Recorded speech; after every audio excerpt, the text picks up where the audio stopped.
எங்கள் தினசரி அப்பம். தட்டுங்கள், அப்பொழுது உங்களுக்கு திறக்கப்படும். மத்தேயு 7:7.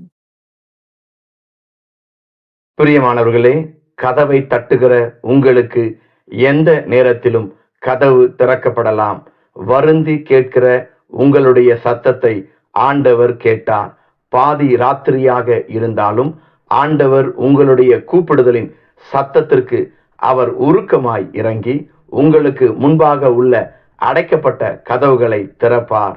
உங்களுடைய நிலைமையை அறிந்த தேவன், உங்கள் மேல் அக்கறையுள்ள ஆண்டவர் உங்களுக்கு உண்டு என்பதை ஒரு நாளும் மறந்து விடாதீர்கள். தொடர்ந்து தட்டுங்கள், திறக்கப்படும். தட்டுகிறவர்களுக்கு கதவு திறக்கப்படுகிறது. பிரியமானவர்களே, நீங்கள் உங்கள் இதயமாகிய கதவை திறப்பீர்கள் என்றால், நீங்கள் கதவை தட்டும்போது உங்களுக்கும் திறக்கப்படும். எதிர்பார்ப்போடு தட்டுங்கள், கதவு திறக்கப்படும். ஆமேன்.